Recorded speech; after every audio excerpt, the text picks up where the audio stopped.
দুর্গাচৌমুহনী কাণ্ডে পশ্চিম থানার পুলিশ গ্রেপ্তার করে এক যুবককে। তার নাম অধীর রঞ্জন দাস।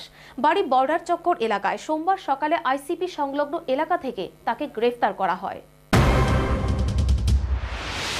রাজধানীর দুর্গাচৌমুহনীতে মিষ্টির দোকানে হামলার ঘটনা কেন্দ্র করে উত্তপ্ত বিজেপির অন্দরমহল। সুরজিৎ দত্ত, তাপস ঘোষের বাহিনীর সংঘর্ষের ঘটনায় রামনগর কেন্দ্রে বিরাজ করছে চাপা ক্ষোভ বিক্ষোভ। এই অবস্থায় পশ্চিম থানার পুলিশ তাপস ঘোষের ভাই প্রিয়তোষ ঘোষকে হামলার অভিযোগে এক যুবককে গ্রেপ্তার করে। তার নাম অধীর রঞ্জন দাস। সোমবার তাকে শহরের আইসিপির সামনে থেকে গ্রেপ্তার করা হয়। এর আগে উজ্জ্বল দাস নামে এক যুবককে গ্রেপ্তার করেছিল পুলিশ। পশ্চিম থানার ওসি সুব্রত চক্রবর্তী বলেন, ঘটনার দিনের সিসি ক্যামেরার ফুটেজ দেখেই অভিযুক্তকে শনাক্ত করা হয়েছে। গত 11/1/2018 তারিখে সুখ শান্তি মিষ্টান্ন ভাণ্ডার যে দুর্গাচৌমুহনীতে ওই দোকানে কিছু দুষ্কৃতকারী ঢুকে মারধর করে এবং জিনিসপত্র লুটপাট করে যায়, সেই সংক্রান্ত একটা অভিযোগ আমাদের কাছে জমা পড়ে।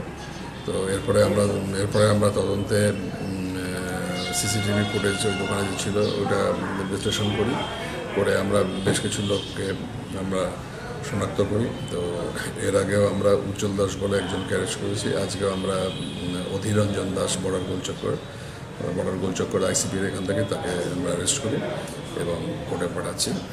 আর যারা এই ছবিতে শনাক্ত হচ্ছে তাদেরকে আমরা আস্তে আস্তে এই কেসে অ্যারেস্ট করব। এই পর্যন্ত কয়জনকে ধরা হয়েছে? এখন পর্যন্ত 2জনকে ধরা হয়েছে এবং সিসিটিভির বিশ্লেষণে দেখা গেছে যে এই ছেলেটি খুব অ্যাক্টিভ রোল প্লে করেছিল, সুতরাং তাকে চিনতে অসুবিধা নেই। Bureau report, news vanguard.